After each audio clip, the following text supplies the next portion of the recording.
नमस्कार। आज है हम ICAR IRI पूषा नई दिल्ली, जो देश का सबसे प्रतिष्ठित संस्थान है, उसके वैज्ञानिक, जाने माने वैज्ञानिक जिन्होंने अजोला पे बहुत काम किया है। इस देश में यदि अजोला का नाम आता है तो डॉक्टर अब्राहम सर का नाम आता है। सर, एक चीज जानना चाहेंगे कि वास्तव में अजोला होता क्या है? अजोला बेसिकली क्या है कि ये फर्न है। ओके। अजोला जो फर्न बेसिकली क्या है कि वो लैंड में होता है, लेकिन ये एक्वाटिक फर्न है। कि अजोला का काम क्या है, मतलब क्या क्या यूज है इसके? देखिए, अजोला का तो यूज़ के बारे में अगर हम कहें तो बहुत सारे यूज़ है अजोला का। ट्रेडिशनली अजोला जो है एज बायो फर्टिलाइज़र यूज़ करते थे, जो है जी। किसान भाई जो है उर्वरक के रूप में अजोला को प्रयोग करते थे। सर, तो अजोला डालने से क्या है कि ये नाइट्रोजन फिक्स करती है, तो नाइट्रोजन फिक्स करने के कारण से azolla as bio fertiliser use करते आए हैं लोग धान के और अंदर। धान के लिए। जी। और क्योंकि अजोला को ग्रो करने के लिए पानी चाहिए, पानी चाहिए। और अजोला वैसे खेत में जो वैसे पाया जाता है, जहाँ पानी खड़े पानी होता है वहाँ पे अजोला मिलती है। जी। तो खेत में तो अजोला वैसे ही नेचुरली आ जाती हैं। जी। तो राइस के लिए एज बायो फर्टिलाइजर काफ़ी यूज़ पहले किया गया।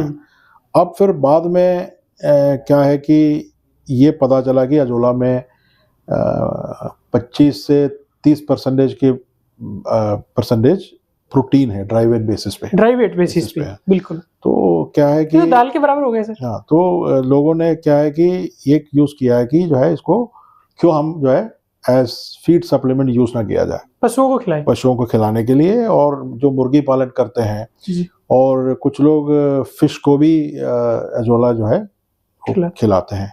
तो अजोला का यूज़ आजकल मैं आपको बता रहा हूँ कि एज फीड सप्लीमेंट जो है ज़्यादा ही पॉपुलर है।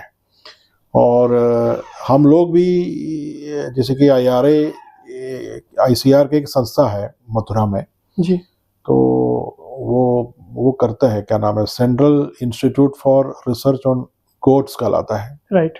तो वहाँ पे उनका आगरा का एक गोट की प्रजाति है, बर्बरी। तो कम हाइट की। तो बर्बरी गोट को हमने फ्रेश अजोला खिलाया, हम लोग ने एक्सपेरिमेंट किया। तो तकरीबन 20% जो है बॉडी वेट नहीं, मिल्क प्रोडक्शन जो है, फैटी एसिड पे कोई असर नहीं मिला, लेकिन क्या है कि मिल्क की जो है यील्ड जो है बढ़ाती है। और ये सेम एक्सपेरिमेंट हमने हिसार में जो है, मतलब बफलो पे एक इंस्टीट्यूट है। अच्छा। तो वहाँ पे भी जो है मेरे ख्याल से 10% जो है मिल्क प्रोडक्शन में इंक्रीज जो है मतलब मिला है अजोला खिलाने से। और अजोला में प्रोटीन के अलावा और भी तत्व है, विटामिन है, मिनरल्स हैं, और फैटी एसिड कॉम्पोजिशन भी आइडियल पाया गया है। तो सर, जैसे एक इसका धान में उपयोग हो गया कि धान में इसका यूज करना है, दूसरा पशुओं के लिए हो गया, या जो अपन मुर्गियां पालते हैं उनके लिए हो गया। धान में इसका उपयोग करें तो कैसे करें और इसके क्या फायदा हो सकते हैं? धान में देखिए, धान में तो मेन क्या है कि मैंने आपको बताया कि जो मतलब अजोला का जो है मेन पर्पस क्या है कि ये नाइट्रोजन फिक्सर है। जी। तो लगभग 25 to 40 kg nitrogen per hectare पर सीजन के हिसाब से जो है पौधों को जो है मतलब ये नाइट्रोजन देते हैं। तो और दूसरा क्या है कि अपने एक ग्रोथ का साइकिल खत्म होने के बाद जो मतलब इसका बायोमास खत्म हो जाता है। जी। तो बायोमास खत्म हो जाता है, जितने ऑर्गेनिक मैटर जो है वो भी जो मतलब मिट्टी में मिल जाता है। ऑर्गेनिक मैटर तो कम हो रहा है, क्या कहते हैं कि मिट्टी को सुधारने में भी जो मतलब ये काम आता है। राइट। और ये जो है, लेकिन इसमें आपको एक चीज बताता हूँ कि मैंने आपको बताया कि अजोला को ग्रो करने के लिए पानी चाहिए। तो जब तक पानी है तब तक जो मतलब अजोला का जो है काम जो है रहेगा। तो जब तक आपके खेत में पानी रहेगा तो अजोला भी रहेगा, और ये जो नाइट्रोजन फिक्सेशन का साइकिल चलता रहेगा। ये जो प्रोसेस जो है, ये साइकिल जो है होते रहती है। सर, ये पानी की सतह पर फैल जाता है, तो कहीं न कहीं ये वीड को या खरपतवार को सप्रेस करने में हेल्पफुल है। अजोला का तो एक ये है कि आपके खरपतवार को रोकने का भी क्षमता है। इसके अलावा जो मतलब जो इवापोरेशन को भी जो है मतलब रोकता है। पानी का इवापोरेशन को भी, पानी लॉसेस को भी रोकता है। और ये भी हमने देखा है कि जो है मतलब क्या नाम है, अगर अजोला फैलता है तो ये जो है क्या कहते हैं, इसमें ऐसे जो है मतलब ऐसे कंपाउंड्स है कि वीड को भी जो मतलब खत्म करने का जो है क्षमता जो है मतलब होता है। ओके। क्या सर ये मतलब जो नाइट्रोजन फिक्सेशन करता है उसको कैसे मतलब उस वाटर में ही उसको ऐड कर देता है या कैसे करता है? नाइट्रोजन को क्या है कि अजोला जो बेसिकली एक सहजीवी है, बिल्कुल। अजोला के साथ जो है मतलब ये जो नाइट्रोजन फिक्सेशन की क्षमता जो है इसके साथ एक नीलहरित शैवाल रहती है जिसका नाम है अनाबीना अजोले। तो अनाबीना अजोले के वजह से ही ये नाइट्रोजन फिक्सेशन की पोटेंशियल है अजोला को। राइट। तो नाइट्रोजन जो फिक्स होती है वो बाहर जो मतलब बाहर को रिलीज करती है जो है जी, वो नाइट्रोजन जो है मतलब फिर पौधों को मिल जाता है, उस पानी में रिलीज करता है, तो पौधे को डायरेक्ट मिल जाता है जो है। और सर इसको धान में कैसे उपयोग करना चाहिए? धान में देखिए इसको क्या है कि आपको इसको प्रोड्यूस करना पड़ेगा पहले, क्योंकि इसको आपको क्या है कि अजोला के साथ प्रॉब्लम क्या है कि हमेशा लाइव फॉर्म में जो है ग्रीन फॉर्म में डाला जाता है। बिल्कुल। तो आपको क्या है कि अजोला को एक जगह आपको एक प्रोडक्शन यूनिट बनाना पड़ेगा, वो प्रोडक्शन यूनिट में आप उसको प्रोड्यूस कीजिए और उसके बाद आप उसको अप्लाई करिए। किस टाइम डालना ठीक रहेगा सर? ये आपको आप या तो जो है 10 दिन पहले डालिए ट्रांसप्लांटेशन से पहले, और आप जो मतलब 10-15 दिन आफ्टर ट्रांसप्लांटेशन इसमें डाल सकते हैं। लेकिन इसमें पानी स्टैंडिंग रहना चाहिए, स्टैंडिंग वाटर चाहिए जो है, क्योंकि पानी यदि रिसीड कर गया तो वो जमीन को टच कर जाएगा। जमीन को टच करता है और वो नमी के वजह से कई दिन तक तो अजोला तो जिंदा तो जरूर रहता है, लेकिन क्या है कि तब जो है फिर ग्रोथ रुक जाती है। तो जब तक स्टैंडिंग वाटर है तो जो है मल्टीप्लिकेशन होता रहेगा, वो साइकिल जो है मतलब आपका साइकिल जो है मतलब चलता रहता है। पशु को लगभग कितना खिलाना चाहिए, मुर्गियों को कितना खिलाना चाहिए? देखिए वो एक्चुअली क्या है कि किसान लोग जो है अपने अपने तरीके अपनाए हैं, क्योंकि हमारे पास कई किसान जो है इससे पहले कई जगह से आए हैं, बताया है कि हमने आधा किलो खिलाता है दोनों टाइम, 1 किलो खिलाते हैं।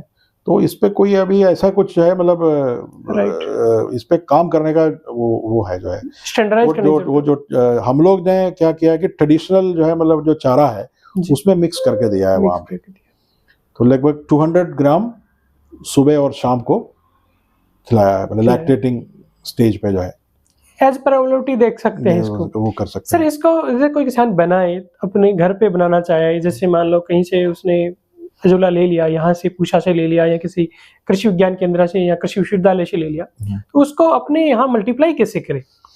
मल्टीप्लाई करने के लिए देखिए इस पे आपको मल्टीप्लाई करने के तरीका क्या है कि या तो आप जो है मतलब कंक्रीट के टैंक बना लीजिए, बिल्कुल कंक्रीट का टैंक बना लीजिए, या तो पॉलिथीन लाइन्ड पिट्स बना सकते हैं आप, बिल्कुल। और उसमें क्या है कि आपको पहला काम ये है कि ये जो टैंक्स हो या तो आपका पॉलिथीन लाइन्ड पिट हो, आप इसमें क्या कहते हैं आप मिट्टी फैला दीजिए पहले उसमें, खेत की जो उपजाऊ मिट्टी जो है मिट्टी जो है मतलब उसको जाके उसको एक लेयर बना दीजिए, बिल्कुल। और उसके बाद क्या है कि आप उसमें पानी डाल दीजिए जी, और सिंगल सुपर फॉस्फेट है। सिंगल सुपर फॉस्फेट जो है मतलब हम लोग यहाँ पे अगर 25 kg मट्टी हम यूज करते हैं, क्योंकि हमारा 5 मीटर स्क्वायर का टैंक है जी, तो हम लगभग 25 से 30 kg मिट्टी मिलाता है उसमें, तो आपको लगभग 400 to 500 ग्राम जो है सिंगल सुपर फॉस्फेट आप उसमें मिला दीजिए और इसको अच्छे से मिक्स कीजिए, वाइपर वगैरह जो यूज करके इसको अच्छे से मिक्स करके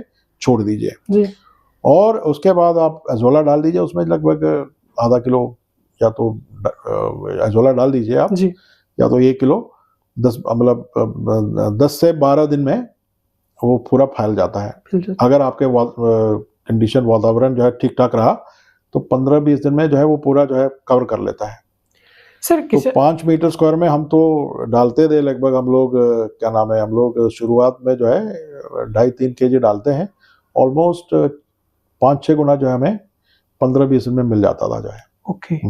तो सर इसमें कुछ लोग कहते हैं कि मतलब गोबर भी मिला सकते हैं, तो क्या मिला सकते हैं गोबर? गोबर भी आप मिला सकते हैं, लोग कर रहे हैं, क्योंकि इधर से हमारे से 1-2 किसान भाई ले जा करके सिंगल सुपर फॉस्फेट के बजाय उन्होंने गोबर यूज किया, बड़ा सक्सेस रहा उनका। ओके। क्योंकि न्यूट्रिएंट वो तो कर रहे हैं, क्योंकि वर्मी कंपोस्ट भी डाल रहे हैं लोग, वर्मी कंपोस्ट भी डाल रहा है, और ये कंपोस्ट भी क्या नाम है गोबर भी डाल रहा है, ये क्या नाम है वो जो है क्या नाम है सूखी हुई जो है गोबर है वो भी इस्तेमाल कर रहे हैं। तो सर इसमें पानी की हाइट लगभग कितनी रखनी चाहिए? पानी की हाइट जो है मतलब देखिए कि जो आपको मैंने पहले बताया कि जो टैंक हो या तो पॉलिथीन लाइन पिट हो, उसमें आपको मिट्टी का एक लेयर बन जाता है, उससे ऊपर आप इतना देख लीजिएगा कि जो है अजोला में जो है उसका जड़ होता है वो नीचे जो है मिट्टी में टच नहीं होना चाहिए। कि सर क्या यदि पानी की हाइट ज्यादा बढ़ जाएगी तो उससे न्यूट्रिएंट लेने में उसको मुश्किल होगी, यानी बहुत ज्यादा हाइट भी नहीं रखनी? असल में क्या है कि डेली आपको जो है क्या है कि वाइपर से इसको चलाना पड़ता है, तो न्यूट्रिएंट का मिक्सिंग हो जाती है, तो वो तो न्यूट्रिएंट जो मतलब जो है ले लेते हैं वैसे। ओके, तो सर इसमें वो जो अपन वाइपर से करते हैं तो वो न्यूट्रिएंट मिक्सिंग के लिए, और क्या उससे एरेशन का भी कोई उससे जो मतलब एरेशन भी है, न्यूट्रिएंट मिक्सिंग भी है, और दूसरा क्या है कि उसमें कभी कभी काई जम जाता है। तो वो काई का जो है वो जमना भी जो है वो जो है ये मिक्स करने से जो है मतलब वो भी फिलामेंट टूट जाता है जो है। ओके।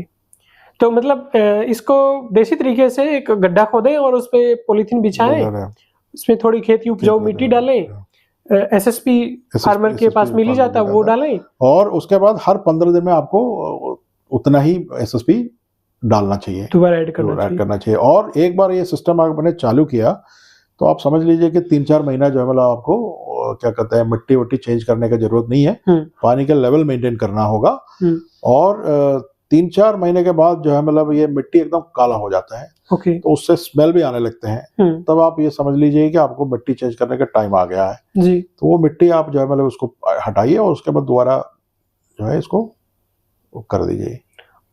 फ्रेश जो है फिर उसको आपको स्टार्ट करना होगा। अच्छा सर, इसमें कहीं कुछ जगह सुनते हैं कि पानी का पीएच ज्यादा, तो क्या इससे कोई इसकी ग्रोथ पे असर होता है कि पानी में बहुत ज्यादा देखिए बहुत अगर मान लीजिए कि बहुत अगर पानी अगर खारा पानी अगर होगा तो जो मतलब ग्रोथ पे जरूर असर करेगा जो है। तो ये हमने देखा है कि जो मतलब अगर और पानी अगर आपका ज्यादा बहुत ज्यादा सलाइन है, खारा है, तो जो है ग्रोथ पे तो जरूर असर रहेगा। बिल्कुल सर, इसमें जैसे एक नॉर्मल अजोला जैसा ही दिखता है, तालाबों में पानी जा इकट्ठा होता है, तो अजोला की कौन कौन सी स्पीशीज है जो ज्यादा अच्छी हैं? ज्यादा अजोला का तो देखिए स्पीशीज तो कई है, अजोला पिंडाटा है, अजोला माइक्रोफिला है, अजोला रूब्रा है, अजोला कैरोलिनियाना है, अजोला फिलिक्लोइडेस है। तो मोस्टली देखिए ये नॉर्थ इंडिया में, उत्तर भारत में जो है यहाँ टेम्परेचर जो है काफ़ी हाई हो जाता है आपके समर में जो है, और विंटर में जो है टेम्परेचर काफ़ी डाउन होता है।